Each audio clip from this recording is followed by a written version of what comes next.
Bismillahirrahmanirrahim. Assalamualaikum warahmatullahi wabarakatuh. Salam sejahtera untuk kita semua. Selamat sore teman-teman sekalian. Selamat datang.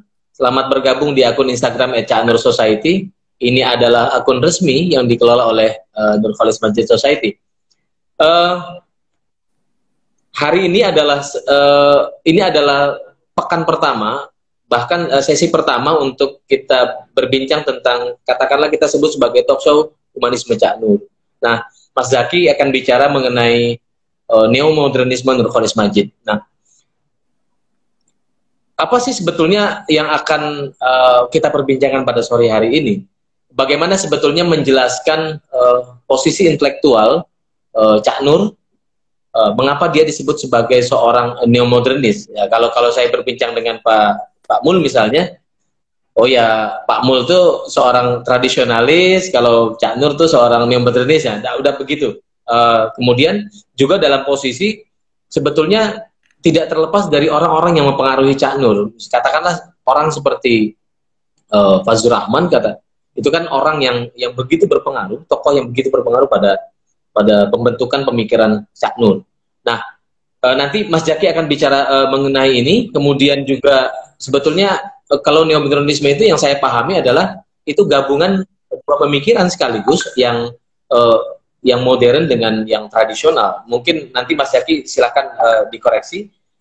Lalu kemudian apa namanya, dalam konteks pemikiran Cak Nur di Indonesia, kalau tadi saya sebut orang Fazlur Rahman misalnya, di Indonesia itu Cak Nur sangat apa ya, boleh dibilang sangat bersimpati terhadap Buya Hamka. Nanti dia sebut itu di tahun 87 di salah satu surat kabar, Cak Nur bicara seperti itu. Nah, kemudian apakah konteks pembaharuan Islam yang dilakukan oleh Cak Nur, misalnya cikal bakalnya tahun 72 misalnya dia berpidato di Taman Ismail Marzuki tentang menyegarkan kembali pemahaman keagamaan, itu boleh nggak dibilang sebagai titik tolak pemikiran Cak Nur, dia disebut sebagai seorang neomodernis misalnya begitu. Silakan nanti kita akan berbincang ini lebih panjang. Nanti mungkin bicara soal apa namanya, juga bicara soal bagaimana penerimaan terhadap pikiran-pikiran Cak Nur. Saya kira juga kan ada dua kubu yang ada yang menerima, ada yang menolak. Tentu saja keras sekali penolakannya, tetapi banyak juga yang menerima bahwa penyegaran pemikiran ini atau pembaruan pemikiran itu adalah harapan bagi kebaikan bagi umat Islam. Saya kira langsung aja Mas Zaki, saya mungkin sekitar 20 menit pertama, Mas Zaki nanti silakan memaparkan pikiran-pikiran mengenai tema ini. Kemudian setelah itu kita akan minta teman-teman bisa mengirim pertanyaan di kolom komentar, nanti kita akan dijawab oleh Mas Zaki. Langsung aja Mas Zaki. Oke, terima kasih Mas Rozi. Bismillahirrahmanirrahim. Assalamualaikum warahmatullahi wabarakatuh, kawan-kawan sekalian, terutama Cak Nur Society dan juga para audiens mungkin ya di luar Cak Nur Society dan para simpatisan dari pemikiran warisan dari Cak Nur atau Nur Khalis Masjid. Nah, pembahasan kali ini sebenarnya tema besarnya neomodernisme. Ketika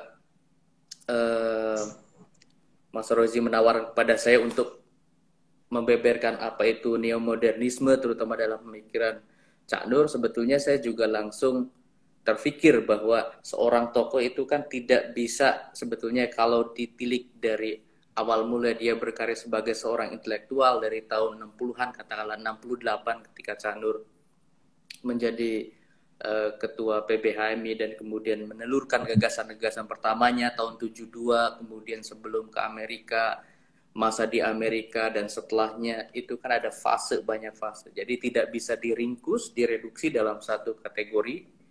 Jelas ada banyak juga.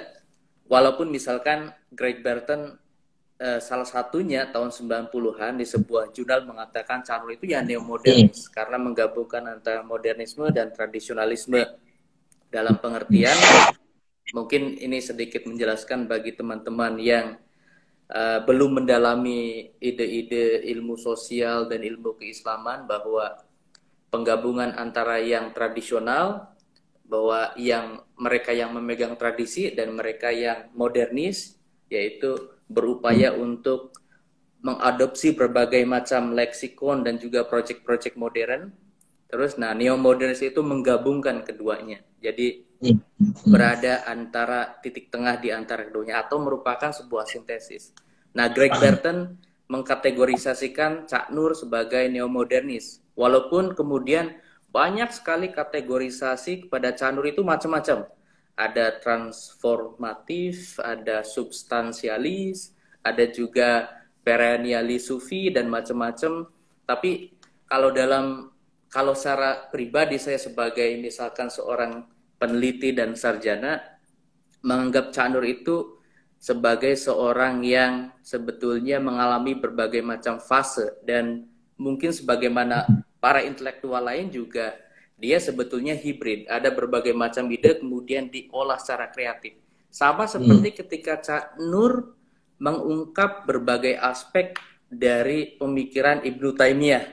Ibnu Taimiyah kan dianggap sebagai revivalis, ya, sebagai seorang yang mengkritik penalaran logika dari Yunani, ya, deduksi dan sebagainya, dan dia lebih pada pro terhadap induksi dari partikular ke universal, juga sebagai seorang apa istilahnya nenek moyang dari pemikiran Wahabi yang berasal dari abad ke-18 di Arab Saudi.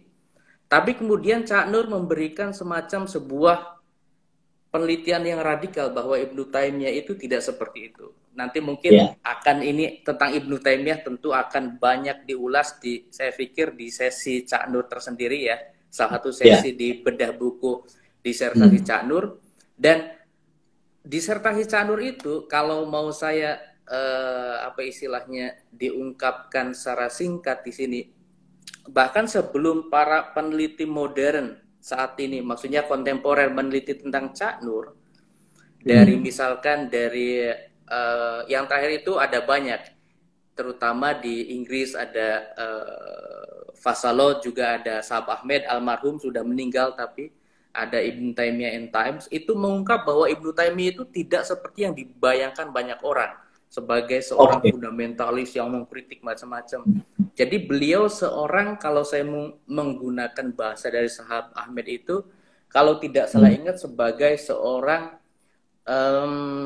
original creativity, semacam itu, atau kreativitas yang orisinal. Nah, di situ sebetulnya semangat ini sudah diungkapkan Cak Nur sejak tahun 80-an ketika beliau meneliti Ibnu Taimiyah untuk disertasinya. Bahkan tidak setuju sebetulnya dengan visi ataupun kesarjanaan dari Fazlur Rahman yang menuding Ibnu Taimiyah itu sendiri. Nah, terkait dengan kategori ini kan terkait kategori, ya. Ibnu Taimiyah dikategorikan sebagai revivalis, fundamentalis dan sebagainya. Cak Nur juga neomodernis dan sebagainya. Tapi sesungguhnya kategorinya itu sebetulnya kita bisa menelisiknya berbagai macam, the layers of apa istilahnya, personifikasinya itu macam-macam. Tapi kalau misalkan kalau mau diringkas bahwa apa yang dimaksud dengan Cak Nur dan proyek neomodernismenya itu adalah, kalau ini kita konteksnya mungkin pertama global, yang kedua lokal.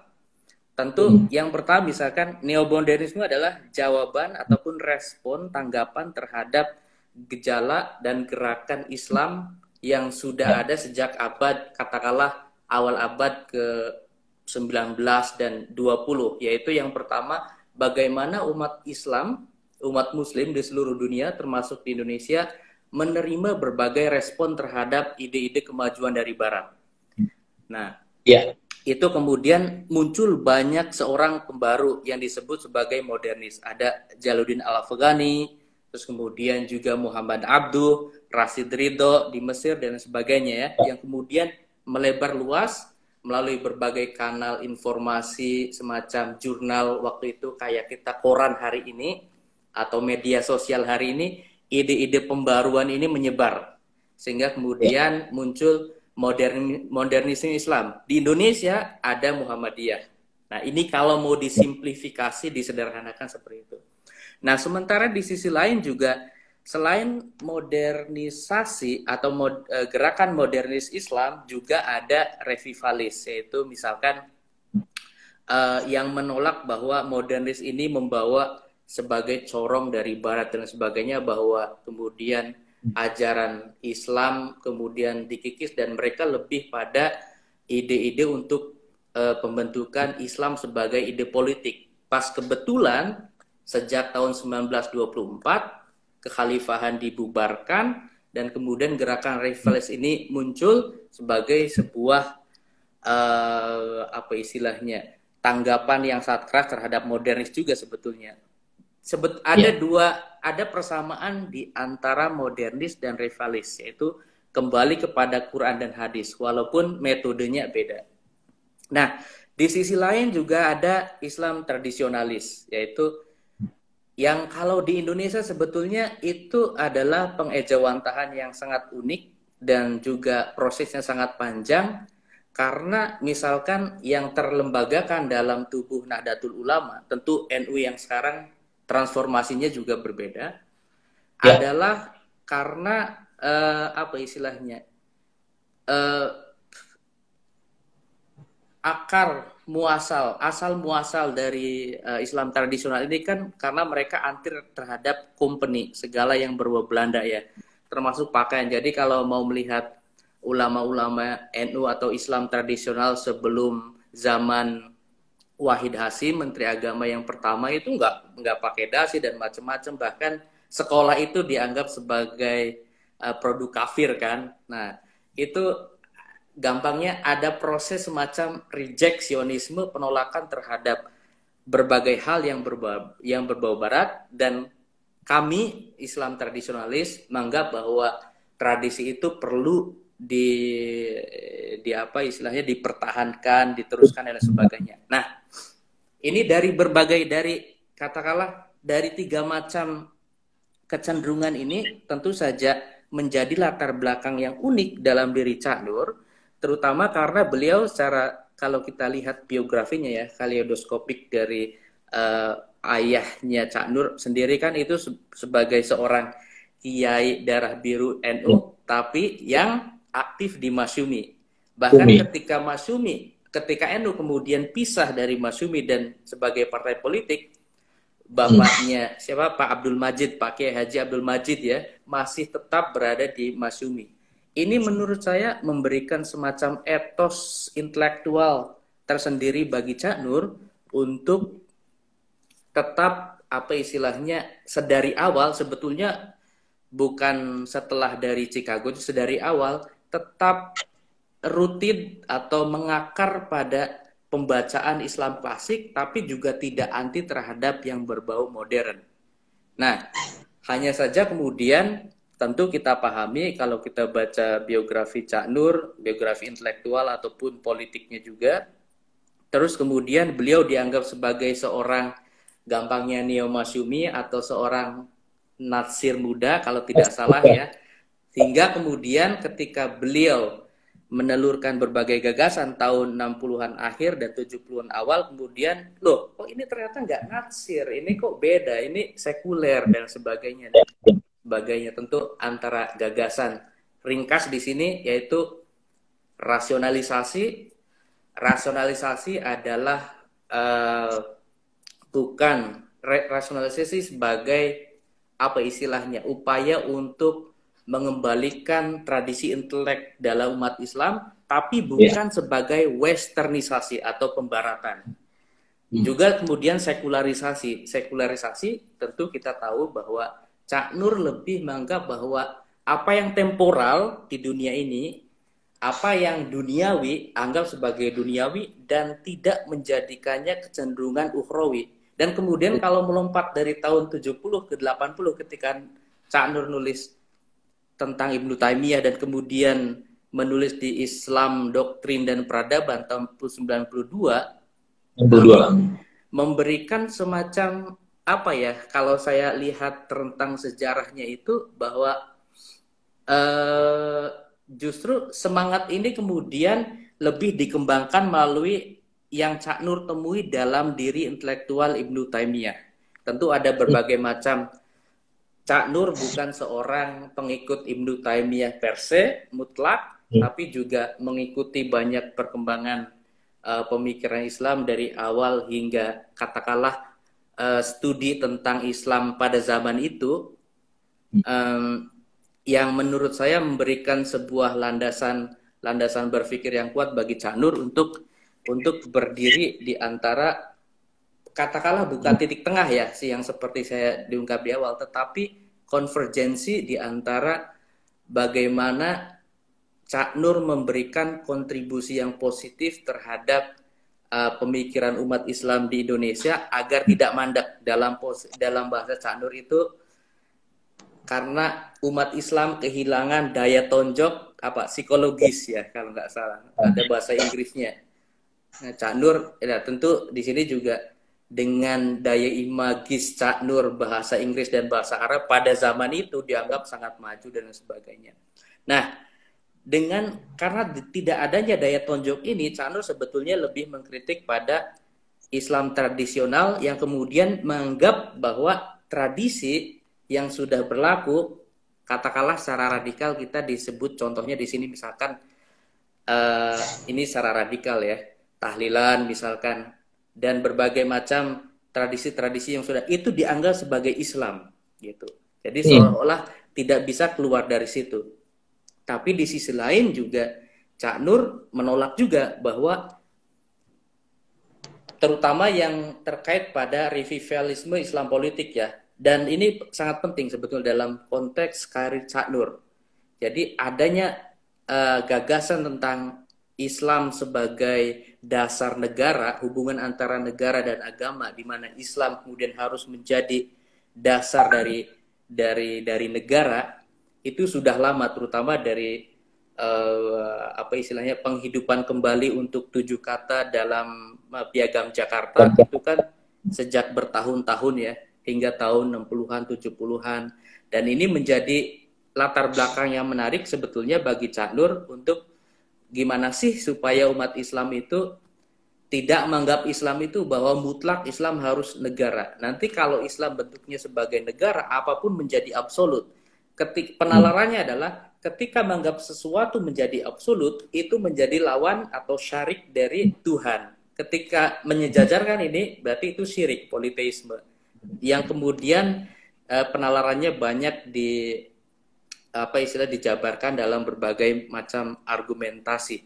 Nah, bukan hanya tentang Piagam Jakarta, tapi juga kita tahu tahun 50-an ada DITII, dan itu juga tentu pengikutnya banyak juga, termasuk di dalamnya juga misalkan inspirasi dan aspirasi politik di dalam Masyumi atau Islam modernis itu kan kebanyakan sebetulnya ingin menjadikan Islam sebagai formal, sebagai terformalkan dalam lembaga, dan ini yang tidak dimaui Cak Nur.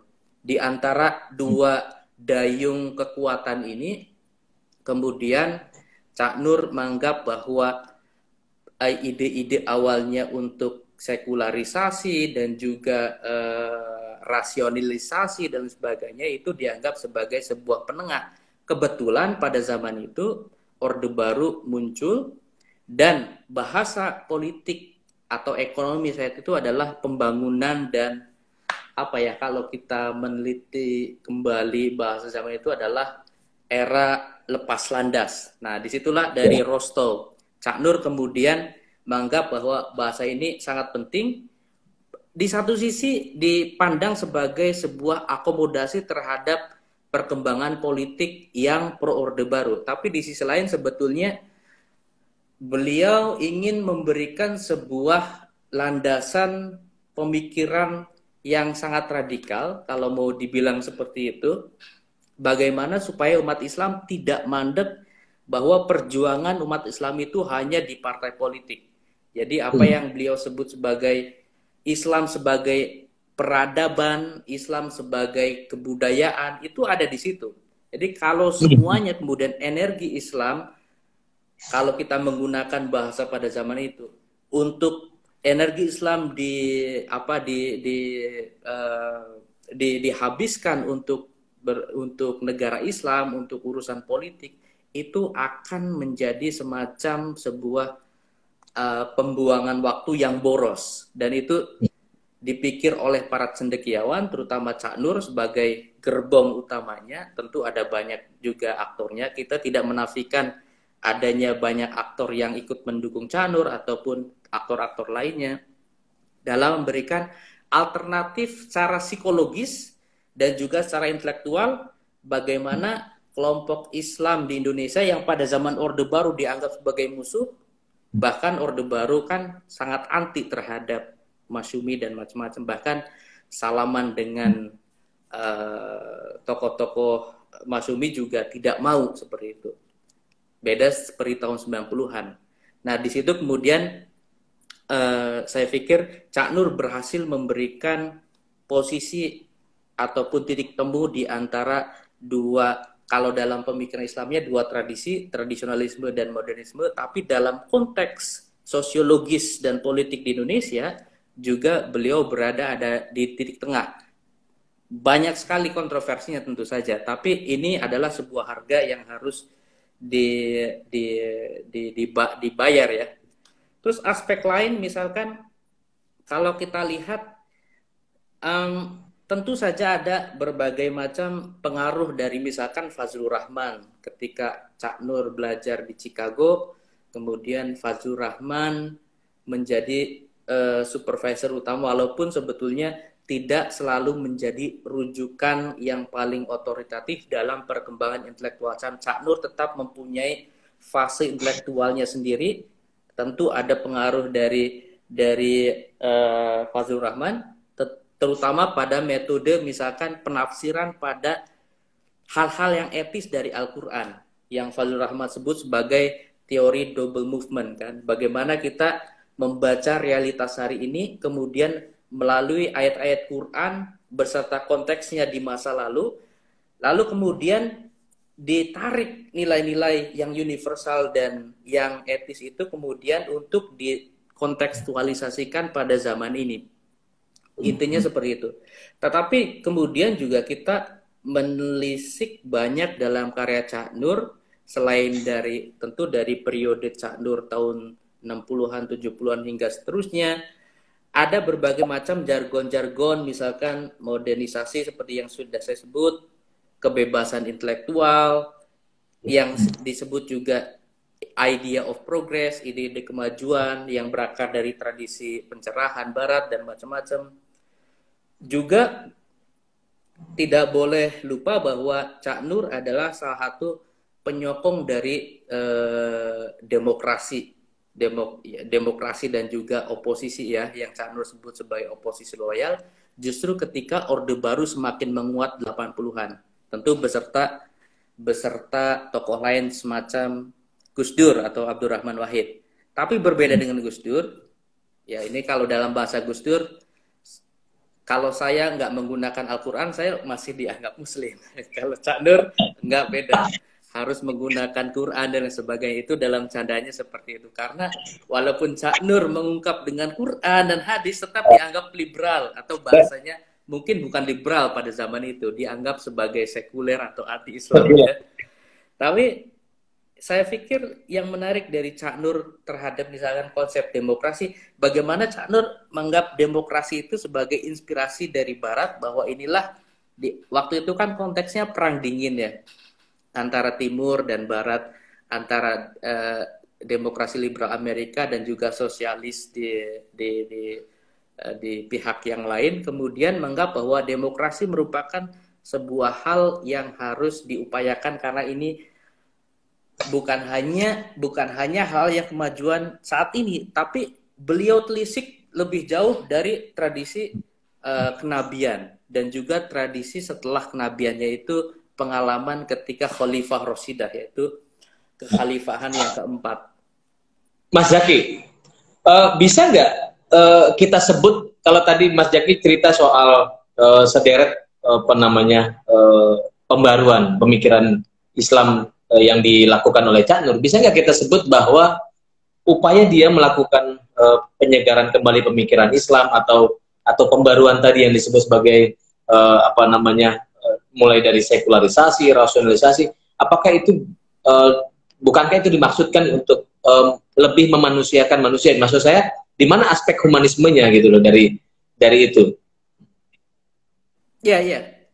Tentu ada di situ ya. Artinya menempatkan yang saya tangkap dari Cak Nur itu bagaimana kalau secara teologis ya, nanti kemudian tentu ada kaitannya secara antropologis bahwa bagaimana menempatkan manusia sebagai agent of change atau mempunyai apa istilahnya af'alul ibad ataupun human action yang mempunyai irodah.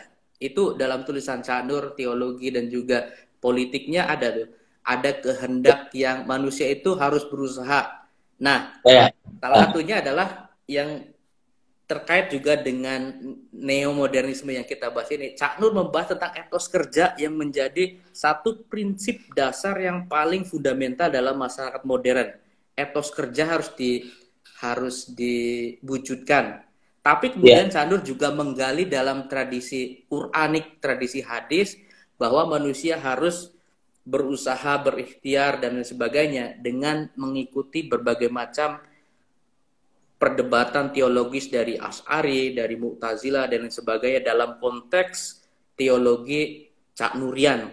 Kalau mungkin mau disebut seperti itu. Jadi, menurut saya aspek pada kemanusiaannya, kembali kemanusiaannya itu di situ. Jadi, adanya upaya sekularisasi dan juga rasionalisasi itu menempatkan manusia sebagai subjek yang otonom dalam pengertian modern, tapi dalam sisi lain juga tidak sekuler seperti yang dituduhkan orang lain, karena beliau bukan penganjur sekularisme, tetap berdasarkan pada, kalau yang beliau sering sebut itu, intelek budi manusia itu diiringi oleh pancaran nurani, yaitu nilai-nilai ketuhanan, Robbaniyah dan macam-macam itu kan ada dalam leksikon intelektual Cak Nur yang sangat Islami ini.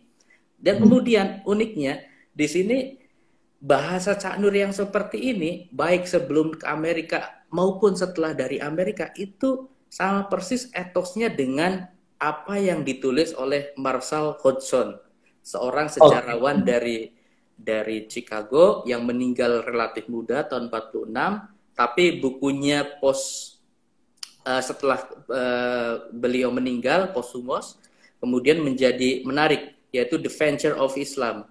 Ternyata kabarnya Cak Nur menulis disertasi tentang Ibnu Taimiyah itu karena apresiasi dalam beberapa kalimat di dalam buku The Venture of Islam, karena Ibnu Taimiyah dianggap sebagai seseorang ataupun tokoh yang mempunyai program positif bagi pembaruan, yaitu tajdid. Bukan yang ini ya, artinya dalam pengertian bahwa nah, ini ada terkaitnya di sini.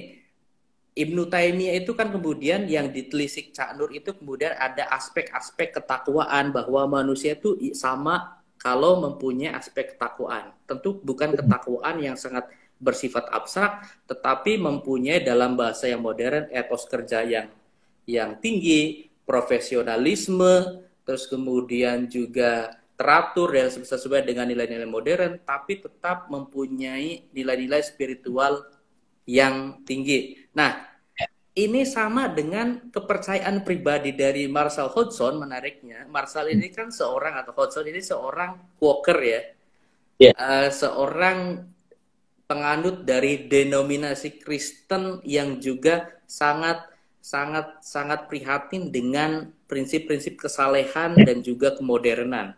Nah, ini bertemu sebetulnya kalau mau ditelisik lebih dalam antara bagaimana Cak Nur, Marshall Hodgson, dan kemudian Ibnu Taimiyah ini jadi semacam triangle yang bersatu, atau dalam bahasa Gadamer disebut the fusion of horizon, ataupun pertemuan antara berbagai horizon. Nah, itu saya kira di situ dari konsep humanisme dalam pengertian ide-ide yang diungkapkan, yang seperti Mas Rozi tadi ungkapkan itu. Nah, bagaimana soal ini, Mas Zaki, soal posisi tradisi yang tadi artinya gini, Cak Nur itu kan, apakah karena backgroundnya sebagai seorang anak NU yang aktif di Masyumi, gitu kan? Kemudian bagaimana dia menempatkan tradisi? Karena bagaimanapun juga kan, buat Cak Nur ya tetap penting gitu loh, tradisi. Kalau kalau kita kembali pada gagasan neoliberalisme yang tadi disampaikan oleh dalam definisi Craig Barton, itu kan ada gabungan antara tradisionalisme dan modernisme. Artinya dia tetap penting juga gitu. Oh jelas. Tradisi atau turos ya, ataupun ya turos dalam bahasa kontemporer di Arab, Islam di Arab, pemikiran di Arab dari Jabiri, Hasan Hanafi dan sebagainya, dalam pemikiran Cak Nur tetap penting. Maaf, minum dulu.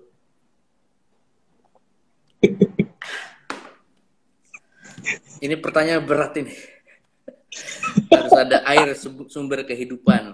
Sesuai Quran bisa. Nah, tradisi jelas dalam berbagai tulisannya kita tidak bisa menafikan Cak Nur tidak pernah keluar dari tradisi. Dalam pengertian bahwa tradisi itu ditelaah dalam pengertian secara historis, secara normatifnya apa, terus kemudian pengalaman historisnya seperti apa, lalu kemudian dibaca ulang untuk pengalaman modern. Nah, salah satu ini banyak yang mengkritik dari NU terhadap Cak Nur itu banyak. Bahwa Cak Nur modernis dan macam. Tapi jangan lupa, Cak Nur tahun 8 sejak, saya nggak tahu ya, mungkin harus dibaca lagi dari buku karya lengkap, nanti kita bisa baca lebih banyak. Itu apa leksikon, bukan, paradigma berpikir Cak Nur itu banyak menulis al-muhafadzatu alal qadimi sholih wal faslu bil jadidil aslah.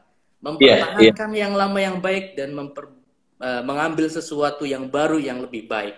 Ini neomodernisme sebetulnya. Ataupun kalau mau kategori kasarnya ya. Dan itu Cak Nur sangat suka dengan kaidah-kaidah yang baik seperti ini. Jadi beliau tidak mengenyahkan tradisi, tapi menggunakan tradisi sebagai sebuah pelajaran penting untuk ditarik ke atas, lalu dikontekstualisasikan di zaman yang sekarang dalam konteks partikular. Yang dalam bahasa beliau, saya contek di sini, keislaman, keindonesiaan, dan kemodernan. Keislaman itu tradisi, jangan lupa, ini kalau dibaca abstraksinya, keislaman ini tradisi dari zaman Nabi hingga secara historis, sehingga Indonesia jadi Islam Nusantara. Buku terakhir Cak Nur kan Indonesia kita juga membahas tentang sejarah Islam Indonesia juga. Terus juga keindonesiaan, yaitu realitas kita hari ini, dan kemodernan. Kemodernan sebagai the others, sebagai sang lian dari barat, bagaimana untuk dikawinkan. Nah, jelas di sini bahwa posisi tradisi sangat penting dalam pemikiran Cak Nur supaya umat Islam tidak oleng. Nah, tidak olengnya kan karena misalkan gagasan-gagasan yang bersifat puritan dari penganjur misalkan negara Islam itu ingin menghadirkan yang lama ke konteks yang baru, udah barunya tidak sesuai lagi antara konteks di Timur Tengah dengan konteks Indonesia, baik secara kultural, macam pengalaman dan macam-macam berbeda. Lalu kemudian kaget. Nah, itu yang tidak diinginkan oleh intelektual par excellence semacam Cak Nur. Jadi jelas kalau kita mengacu pada Al-Muhafadzah tadi, Cak Nur banyak mengungkap. Bahkan kita tahu dalam berbagai tulisan Cak Nur kan banyak mengutip bukan hanya bahasa-bahasa dari Islam klasik, dari kalam, dari falsafah, hingga bahasa-bahasa modern, tapi juga berbagai argumentasinya sesuai pada zamannya. Jadi bukan hanya Ibnu Taimiyah, tapi juga Ibnu Rus, Al-Ghazali tentu saya, dan sebagainya, dengan apresiasi yang menurut saya sangat positif ya. Tentu di sini Cak Nur kita anggap bukan sebagai seorang historian of philosophy atau intellectual historian, seperti yang mungkin beliau menulis waktu PhD, tetapi sebagai seorang theologian. Beliau melihat tradisi, terus kemudian teks Islam, melihat teks Barat, lalu dilihat konteks di Indonesia seperti apa. Itu yang saya pikir bahwa pertanyaan Mas Rozi ini sangat menarik, dan tentu dalam perkembangan selanjutnya konsekuensinya adalah kenapa ide pembaruan Cak Nur itu tidak dianggap kaget oleh dalam tradisi pesantren itu karena itu, karena Cak Nur apa sih persoalan ikhtilaf. Kenapa Mas? Tidak tradisi gitu ya? Iya, persoalan yang perbedaan pendapat, fikih, teologi kalam kan udah selesai, terutama orang kiai ataupun para santri-santri yang sudah tingkat tinggi ya, itu semacam sebuah, itu realitas masa lalu yang ada. Kita saat ini bisa, kalau dalam bahasa Nahdlatul Ulama, kita bisa mengambil fatwa yang sesuai dengan Ahlus Sunnah wal Jamaah. Dalam pengertian apa yang ditulis Cak Nur itu udah bukan sesuatu yang dianggap sebagai nilai-nilai yang berbeda, apalagi sesat dan lain sebagainya, tapi intrinsik dalam peradaban Islam. Inilah peradaban Islam, bahwa peradaban Islam itu sangat kosmopolitan, menghargai berbagai usaha manusia, baik secara intelek maupun secara fisik. Fisiknya itu kan terkait pada apa yang diungkap sebagai Hodson sebagai bahasa technicalities. Aspek-aspek teknikalitas itu yang memberikan etos peradaban Islam kemudian maju. Ada astronomi, ada arsitektur yang megah, ada strategi tata negara, perang, dan lain sebagainya. Dari sisi pemikiran juga banyak. Nah, itu yang ingin diungkapkan Cak Nur, bahwa peradaban masa lalu berbeda dengan apa yang diungkapkan lawan politiknya, yaitu dari penganjur negara Islam, bahwa Islam itu sangat polivalent atau polifonik ya, bahasa dalam bahasa selulernya, yaitu ya banyak suara, dan ini harus diungkapkan kembali dalam konteks keindonesiaan, karena Indonesia ini majemuk dari Sabang sampai Merauke, banyak bahasa, banyak kebudayaan dan juga agama. Makanya kemudian konteksnya sangat relevan dengan apa yang Cak Nur sebut sebagai pluralisme baik secara teologis maupun sebetulnya dalam konteks realitas keindonesiaan. Mungkin yang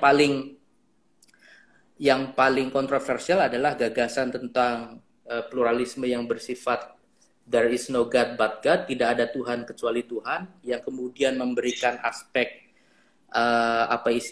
aspek yang bersifat abstraksi pada berbagai agama, bahwa kita menyembah satu Tuhan. Tetapi kemudian aspek pluralisme keindonesiaan itu siapapun tidak bisa menafikan. Dan saya pikir Cak Nur memberikan landasan, bukan hanya landasan yang menurut saya bukan munafik ya, dalam pengertian kita masa mau Indonesia secara pluralis, tapi pikiran kita kok nggak pluralis kayak gitu. Nah itu Cak Nur adalah tipikal personifikasi atau penubuhan antara laku dan pikiran secara nyata. Jadi saya pikir disitulah menariknya ketulusan dan juga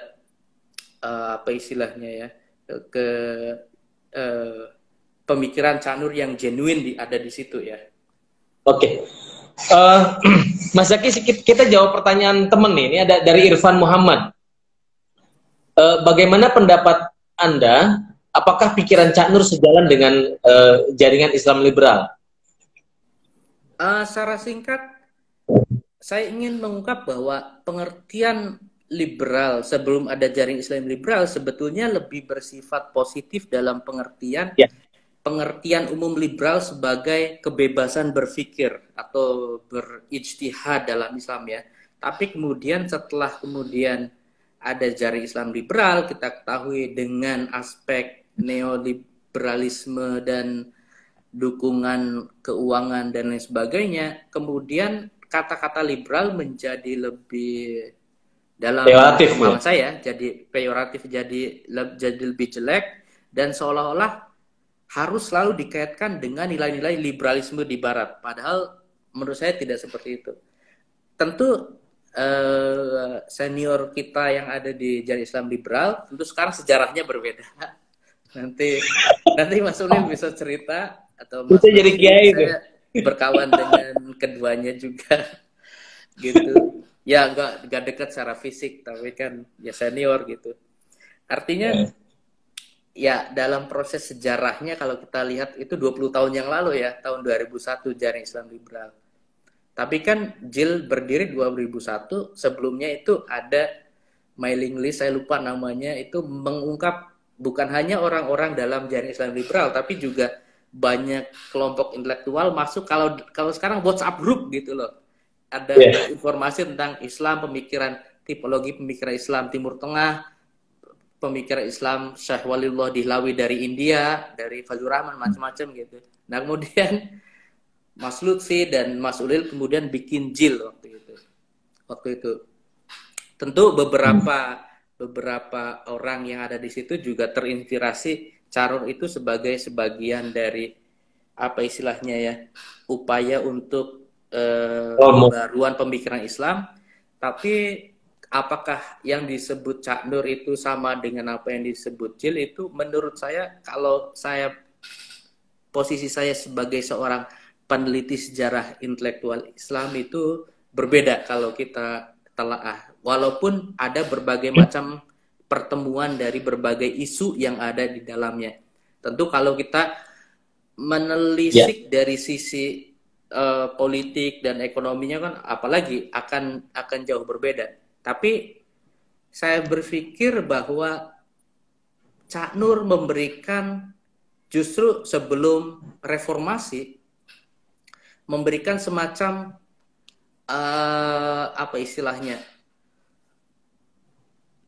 dorongan, bukan spiritual ya, dorongan intelektual dan dorongan kultural dalam konteksnya sebagai guru bangsa dan melalui para Madinah untuk bersuara bahwa Islam yang berbeda yang ada zaman dulu itu kita boleh hadirkan zaman ini. Jadi kita tidak harus menyerah pada Islam yang ada hari ini itu sebagai sebuah Islam besar, tetapi kita harus menggali berbagai macam tradisi intelektual masa lalu sehingga kita bisa belajar darinya. Nah, itu Cak Nur menurut saya memberikan semacam dorongan intelektual juga sekaligus moral kepada kader-kader muda, termasuk di sini adalah dari para aktivis JIL yang masa lalu almarhum mungkin ya.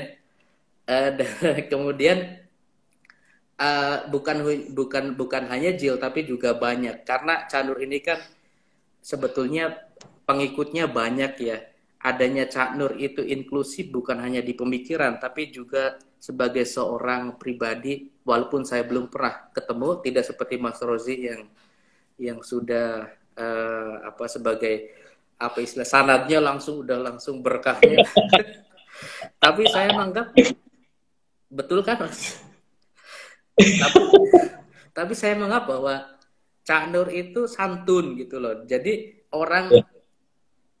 walaupun orang berbeda pendapat dengannya, Cak Nur diterima terbuka. Terus kemudian kita tahu bahwa para Madinah itu banyak sebetulnya. Ketika Cak Nur hidup, para Madinah itu terisi oleh orang dari berbagai macam golongan.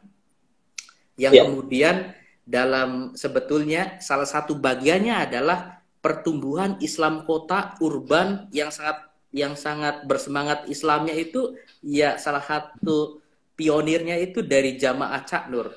Walaupun kemudian dalam konteks yang perkembangan selanjutnya agak berbeda jalannya. Tapi kita lihat bahwa Cak Nur membuka jalan yang luas bukan hanya bagi kehidupan spiritual di kota, tapi juga secara lebih umum adalah mana menjadi cendekiawan intelektual Muslim yang merdeka dan independen. Oke. Mas Zaki, ada satu lagi pertanyaan dari Tova Quraisy namanya. Bisakah dijelaskan secara singkat pernyataan Cak Nur tentang banyak jalan menuju Tuhan, katanya? Secara singkatnya,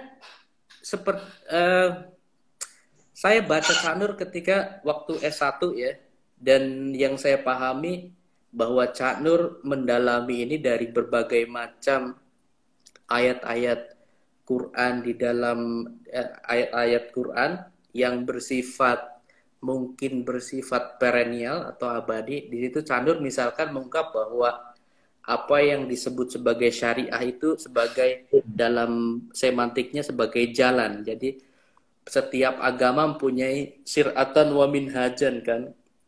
sebagai mempunyai jalannya masing-masing, dan dari jalan yang berbeda ini sebetulnya tujuan mereka itu sama, yaitu mengabdi pada ketuhanan. Makanya kemudian bahwa setiap agama yang berbeda itu, terutama dalam penelitian hermeneutika Cak Nurian itu sendiri, kemudian terkait dengan apa yang disebut sebagai milah Ibrahim, sebagai kecenderungan untuk hanif. Untuk dalam bahasa Cak Nur itu dinamis, untuk apa kata-kata yang lebih panjangnya ya, saya agak lupa sekarang. Ya?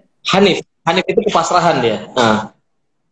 Ada bahasa lain, maksudnya kecenderungan untuk dinamis, bahwa kita tidak bukan menjadi seorang muslim yang sudah jadi, tapi harus terus mencari. Nah, di antara berbagai kecenderungan agama itu kan, walaupun kemudian Cak Nur lebih menganggap bahwa Islam memberikan semacam etos untuk mencari Islam yang terus-menerus, tidak memutlakkan satu klaim kebenaran yang bersifat eksklusif, lalu menegasikan orang lain, sehingga orang lain yang dianggap berbeda dianggap kafir dan sebagainya. Nah, dalam konteks ini juga kemudian berdasarkan Cak Nur dengan penelitian masa lalu terhadap terutama agama-agama Yahudi, Kristen, Ahlul Kitab, juga tradisi agama lain dianggap sebagai bahwa mereka juga sebetulnya punya tradisi pengetahuan agama yang walaupun dengan ajarannya masing-masing, tetapi memiliki tingkat abstraksi ajaran yang sama, yaitu masing-masing menuju kepada Tuhan. Dan kayaknya juga pemikiran Cak Nur yang ini juga ada pengaruh dari filsafat perennial dari Syed Hossein Nasr dan lain sebagainya, dengan konteks dan penalaran yang berbeda. Ya. Itu yang secara singkat. Ya, Mas Zaki, ini saya kehabisan waktu karena sekarang udah jam 4.50. Oke. Sementara live Instagram ini hanya bisa 60 menit. Tadi saya mulai 5 menit lebih awal. Oke. Jadi sebetulnya kita punya waktu sekitar 2 menit saja terakhir. Mungkin kalau ada yang mau dikatakan tentang Cak Nur terakhir saja, singkat 1 menit sampai 2 menit. Setelah itu kita selesai. Ya, terima kasih. Jadi saya pikir syukur ya. Sebelumnya saya menganggap bahwa pemikiran Cak Nur cenderung tidak dipopulerkan lewat media sosial. Tapi dengan adanya media sosial dan kegigihan dari Mas Budi Munawar Rahman untuk mengedit, menyunting karya lengkap Cak Nur, itu menjadi penting bagi kita sebagai modal untuk apa? Sebuah tradisi pemikiran, tradisi intelektual Islam itu tidak akan berjaya ketika kita tidak mengomentari, ketika kita tidak memberikan sarah hasiah atas pemikiran Cak Nur.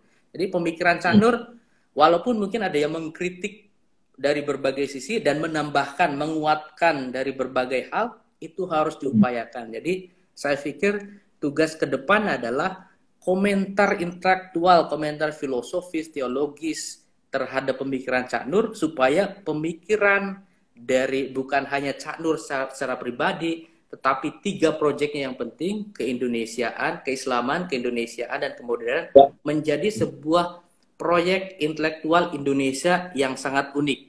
Karena Cak Nur bilang bahwa umat Islam Indonesia itu tidak bisa ditiru yang lain, tapi sebagai proyek modern, ini adalah sebagai sebuah laboratorium yang sangat besar bagi persemaian 3 hal itu. Terima kasih. Oke, terima kasih Mas Zaki. Jadi kalau mengikuti pemaparan Mas Zaki yang disampaikan tadi, itu sebetulnya kita punya satu tema besarnya itu loh, humanisme Cak Nur antara inovasi dan tradisi. Jadi kita menyadari bahwa tadi persis yang disampaikan Mas Zaki, bahwa tradisi itu menjadi bagian penting dari pikiran-pikiran Cak Nur. Tapi dengan begitu Cak Nur juga melakukan semacam inovasi atau pembaruan pemikiran untuk untuk mendobrak pemandakan berpikir, mengajak umat itu untuk lebih positif melihat situasi, kemudian lebih inklusif, katakan begitu, lebih terbuka pada sesuatu yang baru.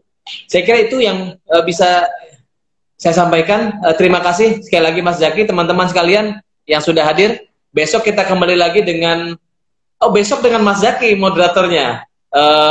Bedah bukunya Pak Profesor Mulyadi Kartanegara ada di Facebook kami, di Twitter kami, di Instagram kami.